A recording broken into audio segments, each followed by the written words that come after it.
This is V. Shirisha, Associate Professor, Government City College. I am going to speak about non-trading organizations. Coming to the treatment of several items in income and expenditure account. So here, what are the several items in income and expenditure and how will be their treatment? Here, the consumable items such as sports material, stationery items and medicines. Consumer items such as consumable items such as sports material, stationery, medicines, etc. consumed during the year will appear on the debit side of the income and expenditure account. Consumption is equal to opening stock plus purchases plus minus purchases which have been made during the current year minus closing stock is the consumption. Closing stock will appear on the asset side of the balance sheet at the end of the year. If there is any sale of old sports material, that will be shown on the credit side of income and expenditure account and can be subtracted from the respective items consumed on the debit side of the income and expenditure account. Coming to treatment of incomes and expenses pertaining to special funds, specific funds. Here, specific fund is to be shown on the liability side and specific fund investment account is to be shown on the asset side of the balance sheet. Here, income and expenses relating to specific fund account should not be recorded in income and expenditure account. Incomes related to fund should be added to the fund account and expenses relating to the fund should be subtracted from that particular fund account in the balance sheet prepared at the end of the year. If any interest is accrued on specific fund investments for the current year, then it should be added along with the fund account on the liability side and should also be shown on the asset side of the balance sheet as accrued interest on investment. Coming to treatment of peculiar items to non-profit organizations. So here some of the specific items, some instructions are based on or the rules have to be followed. So these have been there is where no specific instructions are given. These are the guidelines to be considered.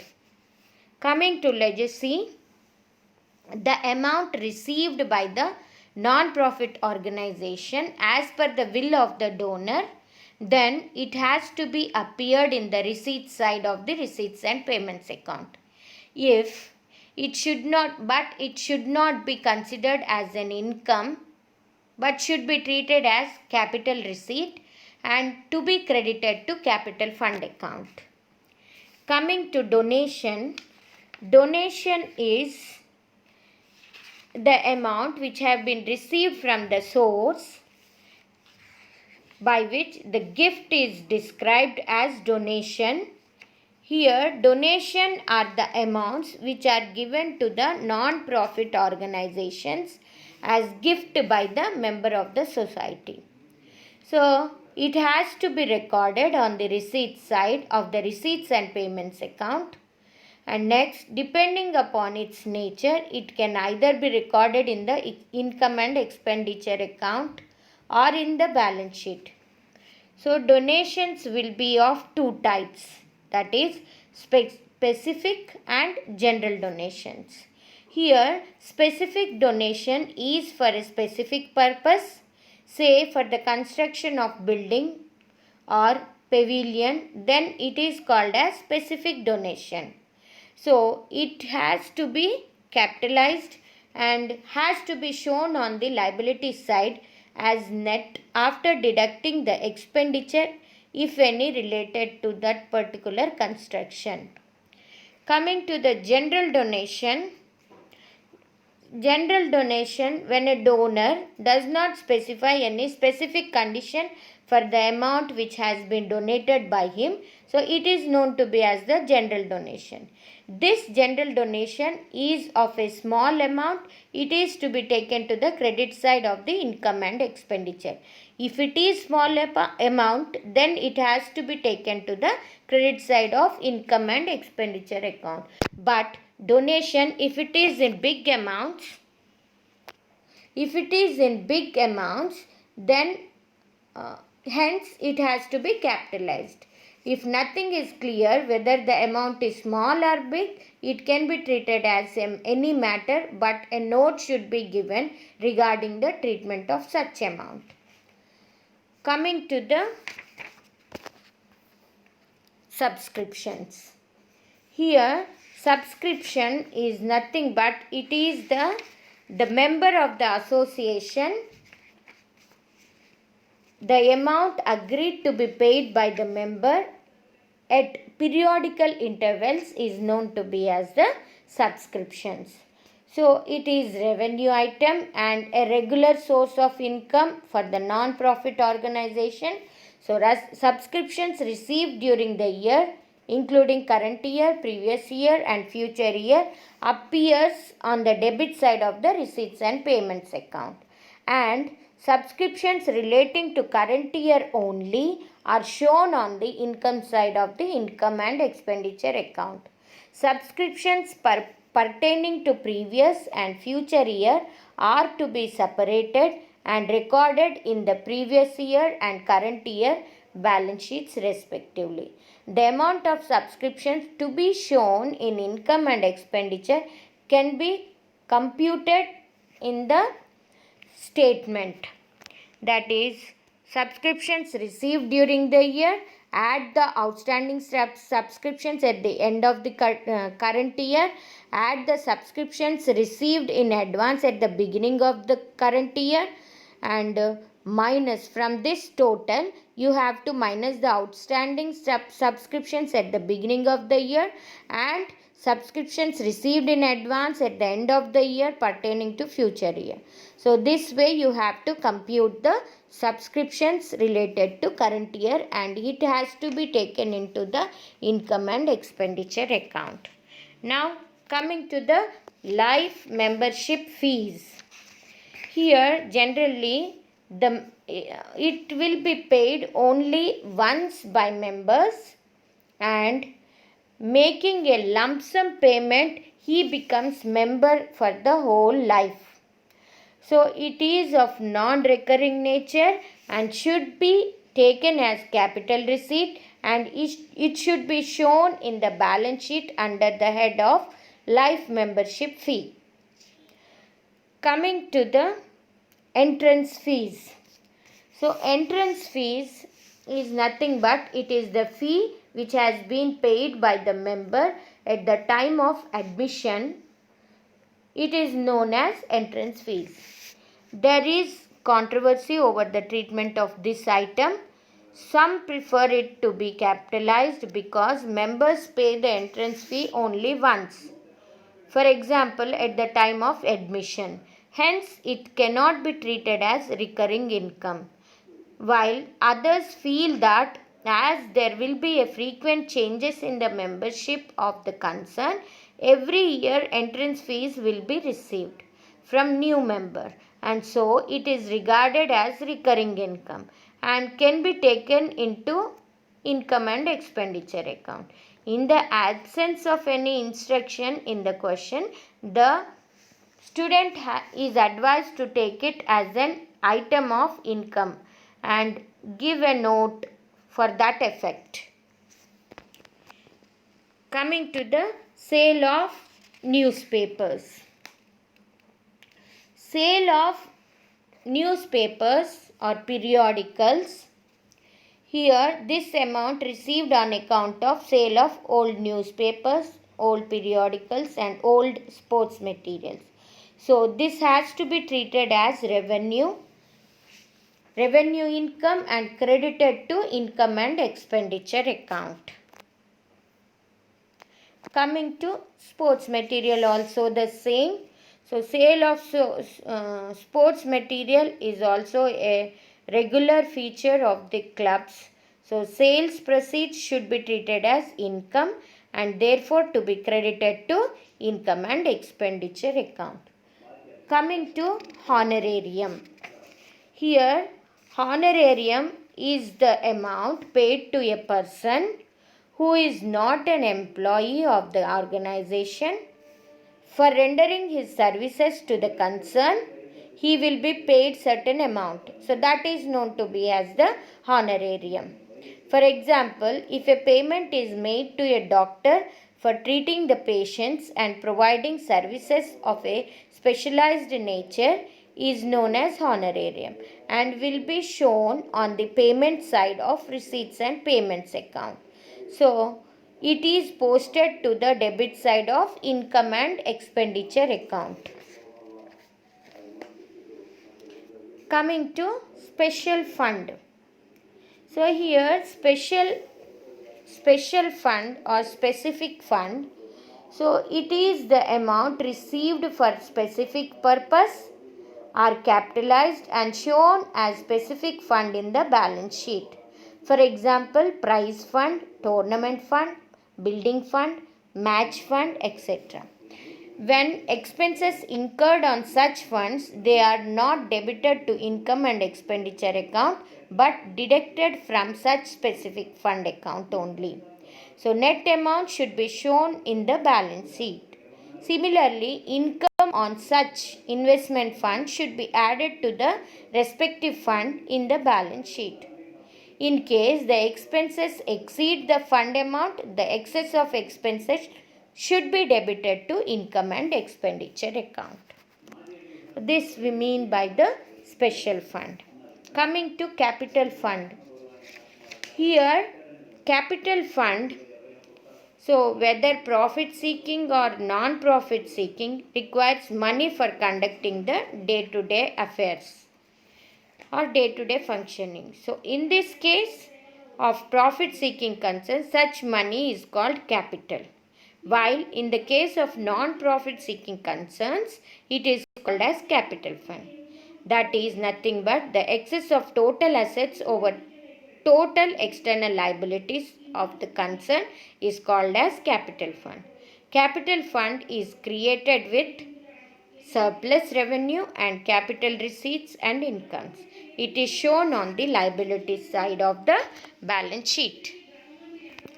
Coming to the steps involved or converting receipts and payments account into income and expenditure account. So here to convert the receipts and payments account into income and expenditure, the following steps are to be considered. That is, first one, the opening and closing balance of receipts and payments account should be excluded totally.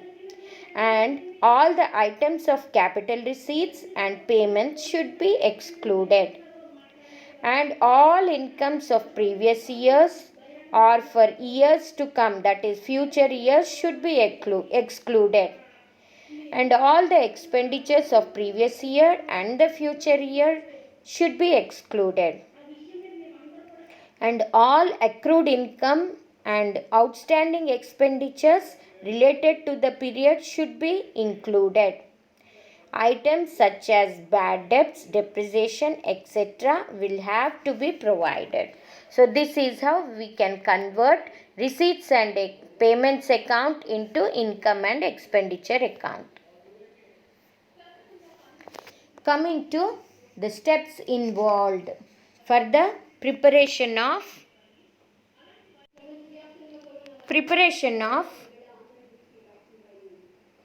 receipts and payments account from income and expenditure account.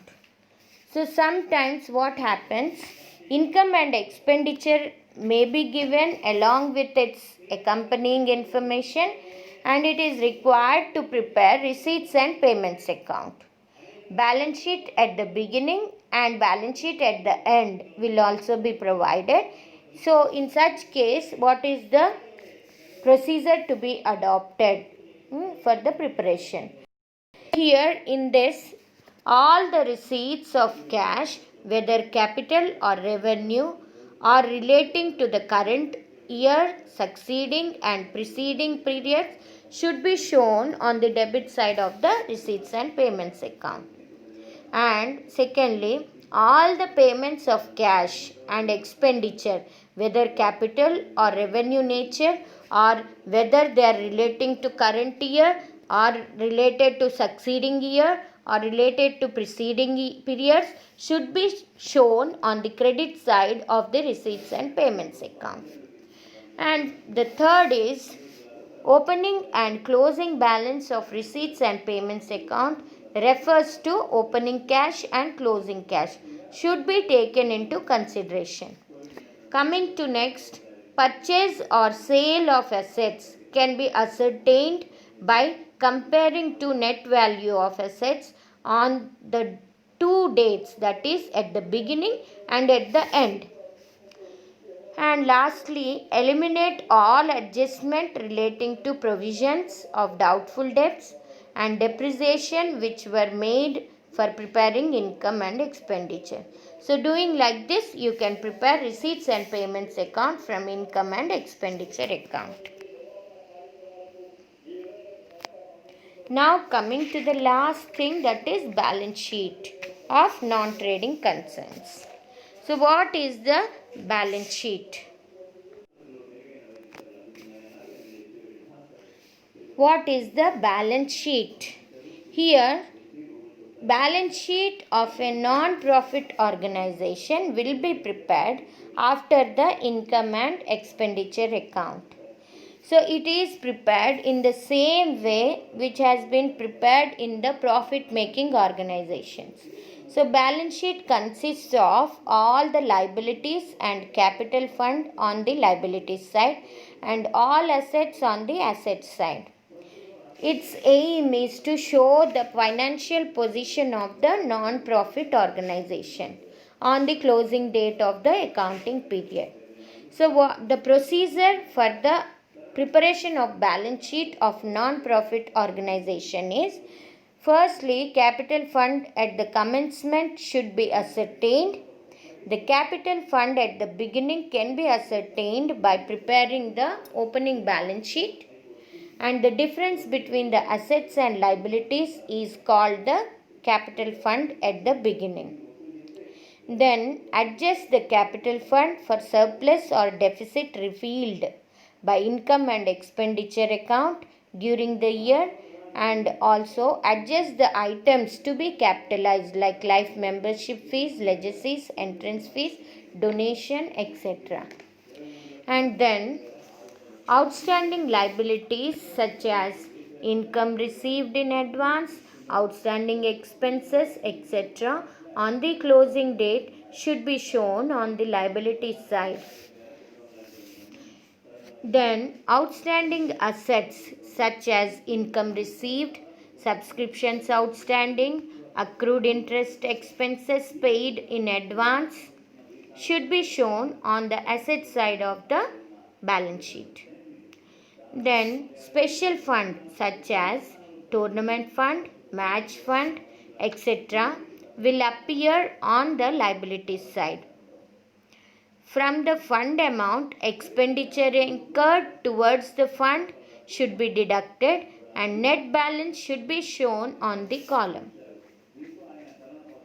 Then the closing balance of receipts and payments account, that is cash in hand, cash at bank, should be shown on the asset side of the closing balance sheet.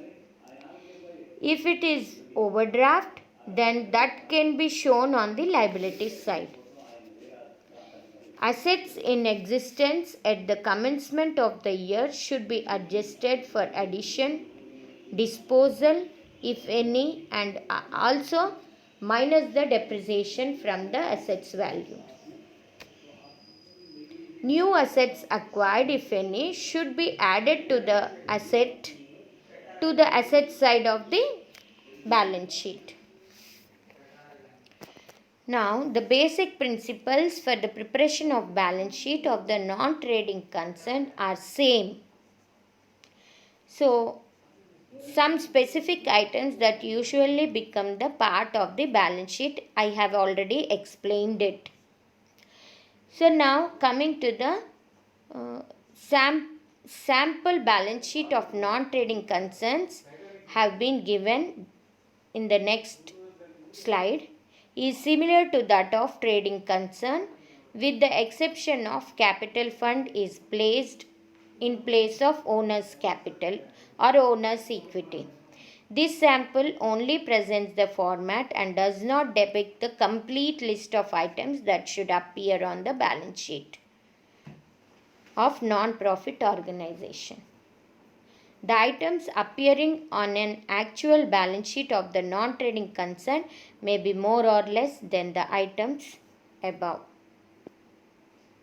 So this is the format of balance sheet of non-profit organizations. I'll discuss few more things which have to be appeared in the balance sheet. So here you see in the balance sheet to the liabilities side, firstly we'll be taking the capital fund. To the capital fund, if at all you got the surplus in income and expenditure account, you have to add it to the capital fund. And if at all you got the deficit revealed from the income and expenditure account, then it has to be deducted from the capital fund. Then if at all any life membership fees is there, that have to be taken to the liabilities side. Legacies if any, entrance fees, capital item should be taken to the liabilities side. Donation should be taken to the capital side. And specific funds such as tournament fund, match fund, prize fund, etc. should be taken to the liabilities side if they are capital items. Then subscriptions received in advance, outstanding wages, outstanding salaries also come under the category of liabilities. So have to be taken to the liabilities side of the balance sheet. Then to the asset side, land and buildings, if at all any depreciation is there, to be subtracted from the total amount. And furniture, less depreciation, sports equipment, less depreciation, the total amount to the outer column. And then comes, if at all, few more things I didn't include in the balance sheet because the slide is not it is not fit to the so many items, so I have not included that things, but I'll discuss it. So books, grounds, equipment, investment, stock of sports material, stock of medicine, stock of stationery, stock of crockery, cutlery, outstanding subscriptions, and interest accrued, prepaid expenses, rent interest receivable, cash in hand, cash at bank. So these are all the things to be included to the asset side of the balance sheet. Fixed deposit if any. So these are all the things. If at all any overdraft is there, that have to be taken to the liabilities side. And if at all any creditors for stationery is there, that has to be taken to the liabilities side of the balance sheet. So this is the end of the class.